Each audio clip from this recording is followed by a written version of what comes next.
మీకు ఒక్క విషయం తెలియాలి. ఒకప్పుడు క్రైస్తవ్యం అంటే ఏమాత్రం పట్టించుకోని వాళ్ళు ఈరోజు ఎందుకు కలవరపోతున్నారో తెలుసా?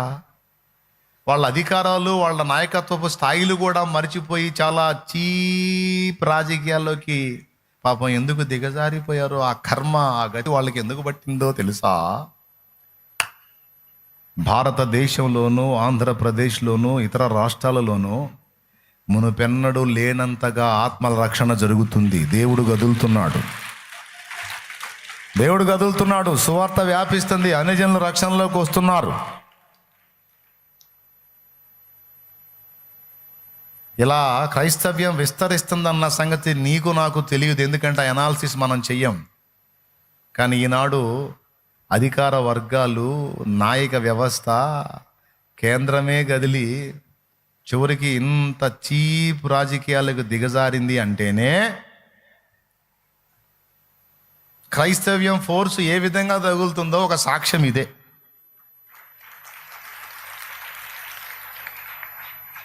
నొప్పి పుడితేనేగా కేకలేసేది. ఏమయ్యా చెప్పండి, నొప్పి లేకపోతే?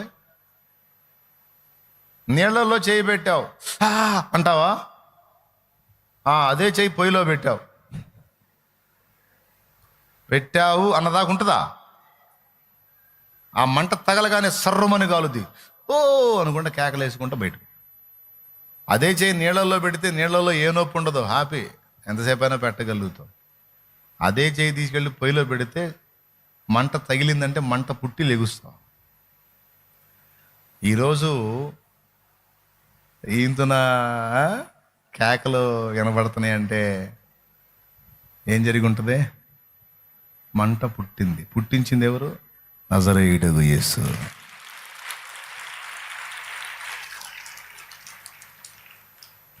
మన ఎత్తులు, పై ఎత్తులు, మన జిత్తులు, 80 సంవత్సరాల మన స్ట్రాటజీ మొత్తం ఏమైందిరా? లోకము ఆయన వెంట పోవచ్చున్నదే, అంతే పోయిద్ది, అంతే. నువ్వు ఎన్ని తిప్పలన్నవాడు. ఎందుకంటే ఆయన ఎవరిని బలవంత పెట్టాడు, అలా నడుచుకుంటూ వెళ్తుంటాడు.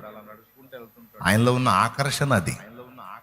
ఆయనలో ఉన్న ప్రేమ, దయ, కరుణ, క్షమ, దేవత్వపు వ్యక్తిత్వ సౌందర్యం, త్యాగం, బలీయమైన ఆకర్షణ. మేము ఎవరిని బలవంత పెట్టం. మేము అసలు ఎవరిని బెదిరించి మతాలు ఇంతవరకు మార్చలేదు. అసలు ఈ మధ్య జరుగుతుంది. జాగ్రత్త, నువ్వు అది వదిలిపెట్టి ఇందులోకి రాకపోయావంటే నీవు జాబు లేపుతాం అనే కర్మ క్రైస్తవ్యానికి పట్టలేదు. పట్టలా. క్రైస్తవ్యం ఫోర్స్ ఏంటో తెలుసా? పోతే పోయింది వెధవ జాబు, నాకు యేసయ్యే కావాలని ఇస్సలు అవతల పడేసి వస్తాడు రా బాబు యేసు ప్రభు దగ్గరికి ఒకడు. నువ్వేం చర్చికి పోతున్నావు అని తెలిసింది, మా కులంలోంచి వెళ్ళేస్తా, మా సంగతి తెలియదు నీకు అని కమిటీ మీటింగ్ పెట్టి పెద్దల్లో ఏమంటే దిక్కుమాలిన పెద్దలు కూర్చొని తీర్పులు తీర్చి బెదిరించి దేవుని మందిరానికి వచ్చేవాడిని ఆపుకునే కర్మ మిగిలిన మతాలకి. కానీ క్రైస్తవానికి నా తొక్కలో కులం లేదు, తోటకూర కట్ట లేదని చెప్పి ఎత్తాడ బగలు కొట్టి, పోండి మీరు అందరూ వెళ్ళేస్తే నాకేం దిక్కు లేదా? సంఘం ఉంది, ఏసై ఉన్నాడు, ఎవడు లేకపోయినా పర్లా, నాకు ఏసై ఉంటే చాలు అని తెగించి ఇస్సిరి అవతల కొట్టి వస్తారు. అది క్రైస్తవ్యం. ఎవరిని బలవంత పెట్టదో. కానీ క్రీస్తులో ఉన్న ఆకర్షణ అది.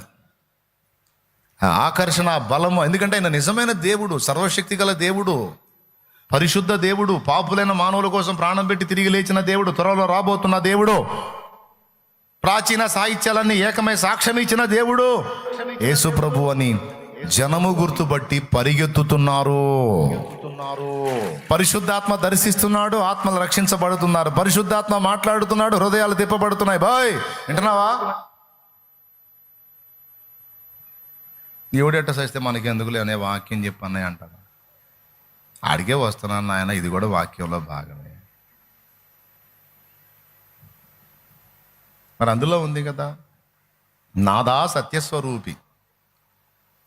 సత్యస్వరూప, నీ భక్తుడైన దావీదు పలికినట్టు అన్యజనులు ఎలా అల్లరి రేపుచున్నారు, జనులు ఎలా వ్యర్థమైన దాన్ని తలంచుతున్నారు. భూరాజులు దేవునికిని ఆయన అభిషిక్తునికి వేరుగా విరోధంగా ఎందుకు గుంపు కూడుతున్నారు? ప్రభువుకును ఆయన అభిషిక్తునికి విరోధంగా. అయ్యా, జనమంతా అన్ని జనులంతా అలా ఏకమయ్యారు. పొంతి పిలాతు, హేరోదు కూడా వారితో చేరి నీ ప్రజల మగు మమ్మను భయపెట్టుచున్నారు, బాధిస్తున్నారు, వేధిస్తున్నారు. మరి ఈ సంగతి ఏంది నాయన? మేము ఒకరిని స్వస్థపరిచి సమాజానికి మంచి చేసి 8,000 మంది జీవితాలు మేము బాగు చేశాం, కానీ నాశనం చేయలేదే. తాగుబోతుల్ని మార్చాం, దొంగల్ని మార్చాం, హంతకుల్ని మార్చాం, వ్యభిచారపాలను మార్చాం, విడిపోయే వాళ్ళని కలిపాం, కుటుంబాలు కట్టాం, తల్లిదండ్రిని పట్టించుకోకుండా వదిలేసిన వాళ్ళకి బుద్ధి చెప్పి తిరిగి తల్లిదండ్రులను చేర్చుకునేటట్టు చేసి సమాజానికి హితవు చేశాం, కానీ హాని చేయలేదే. కానీ మమ్మల్ని కొరడాలతో కొట్టారు ప్రభువా, మాకు అన్యాయం చేశారు తండ్రి. సమాజానికి మేలు జరగకుండా అడ్డగిస్తున్నారు నాయన. ఇప్పుడు మాకు అర్థమైంది లోకం దుష్టుని అందున్నదని, లోకాన్ని దుష్టుడే పాలిస్తున్నాడని బహు స్పష్టంగా అర్థమైంది. మరి ఇప్పుడు నీ సేవకుడైన యేసు నామాన్ని బట్టి సూచక్రియలు చేయకుండా, నీ సేవకుడైన యేసు నామమును ప్రకటించకుండా, పరిశుద్ధ సేవకుడైన యేసు నామం ప్రచురపరచకుండా, అంటే వాక్యమును ప్రకటించకుండా మమ్మల్ని అడ్డగింప చూస్తున్నటువంటి పరిస్థితుల్లో మేమేమీ చేయగలము? నీ బాహువు చాపి నీ కార్యంలో నువ్వు చేయుచుండగా మరి నీకు విరోధంగా గుంపు కూడిన వారి సంగతి ఏమిటి? ఈ సందర్భంలో మమ్మల్ని దర్శించి మమ్మల్ని అనుగ్రహించమని వాళ్ళు ప్రార్థన చేశారు అందరూ కలిసి.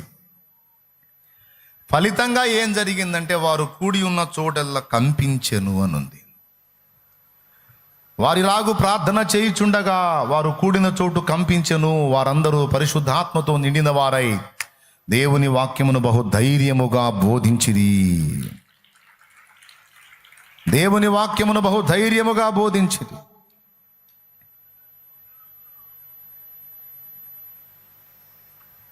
ఆ తరువాత ఇక సంఘం ఉధృతం అయిపోయింది. అననీయ సప్పిరాల ఉదంతం తర్వాత 6వ అధ్యాయంలో సంఘము శిష్యుల సంఖ్య విస్తరిస్తుంది అన్నాడా? 7వ అధ్యాయంలో స్టెఫను యొక్క హతసాక్షి, స్టెఫను ప్రసంగం, సంఘంలో ఉజ్జీవం. 8వ అధ్యాయంలో సంఘమునకు హింస. 9వ అధ్యాయంలో సౌలు మారు మనస్సు. 10వ అధ్యాయంలో అన్యజనుడైన కొర్నేలి కుటుంబం మారు మనసు. అప్పటిదాకా ఇశ్రాయేల్లోనే ఉన్న సంఘం తర్వాత సమరయలోను, తర్వాత ఇటలీ పటాలంలో కూడా ఉజ్జీవం. కొర్నేలి ఫ్యామిలీ, కొర్నేలి హౌస్లో వచ్చింది ఉజ్జీవం. ఏమండి? అట్లాగా మధ్యలో 7-8లో హింస, మళ్ళీ 8లోనే సమరయలో ఉజ్జీవం. చెదరిపోయిన వాళ్ళందరూ కూడా ఉజ్జీవకర్తలుగా మారిపోయారు. దేవుని ఆత్మతో నింపబడి వాళ్ళు వెళ్ళిన ప్రదేశాలన్నిటా కూడా ఉజ్జీవాన్ని తీసుకొచ్చారు. ఇదంతా అపోస్తల కార్యముల యొక్క వరుస క్రమం. మీరు మస్తుసార్లు చదివి ఉంటారు, అందుకే ధైర్యంగా చెప్పేస్తున్నాను అధ్యాయాలు వారి ఏమేమి ఉన్నాయని. 2 చేతులు ఎత్తి స్తోత్రం చెప్పండి.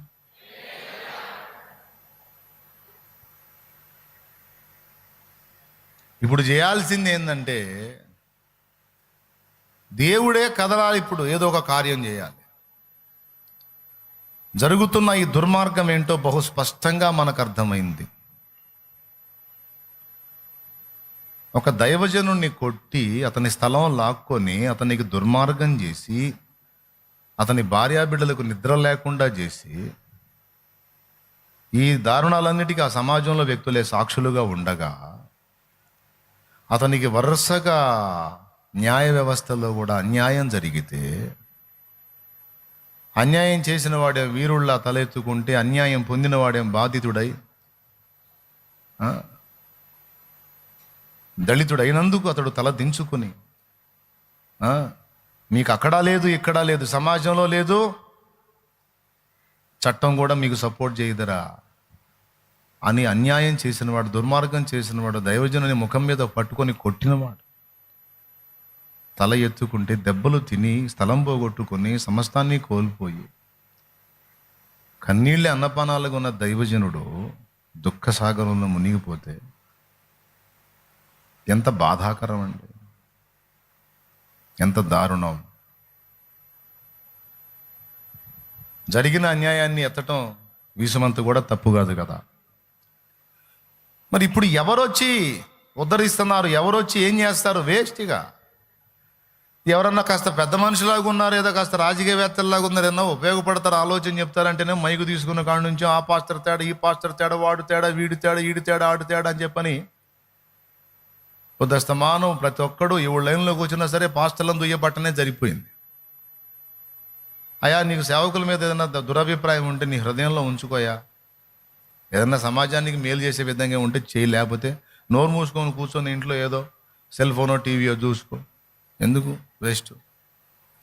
కాబట్టి వీళ్ళు పర్వాలేదు, వీళ్ళు ఉద్ధరిస్తారా అనుకున్న వాళ్ళు కాస్త మేధావి వర్గంగా ఉన్నారు, దేవుని పనికి తోడ్పాటు అందిస్తారా అనుకున్న వాళ్ళంతా కూడా ఎక్కువ శాతం మంది అల్పజ్ఞులుగానే తేలిపోయారు. అంత జ్ఞానం, అంత గ్రహింపు, అంత చురుకుదనం, అంత మెళకువ ఉన్నట్టు కనబడట్లేదు.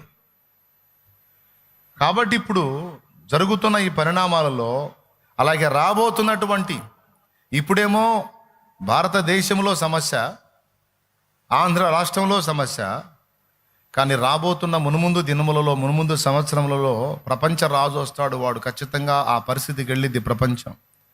వాడొచ్చి చేసే పరిపాలనలో కూడా క్రైస్తవ్యం శ్రమలను ఎదుర్కొంటుంది.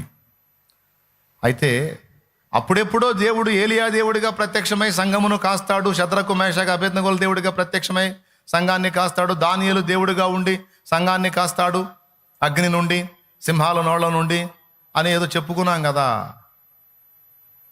అంటే అప్పుడు ప్రత్యక్షమవుతాడు కానీ ఇప్పుడు గాడా? ఇది నా ప్రశ్న. ఇది ఈ అంశానికి కేంద్ర బిందు. యేసు ప్రభు అనేవాడు నిన్నటికి రేపటికే దేవుడా, ఇప్పటికి కాడా? ఆ ఒక్క ముక్క మనం ఆలోచిస్తే ఇక ముగించుకోవచ్చు.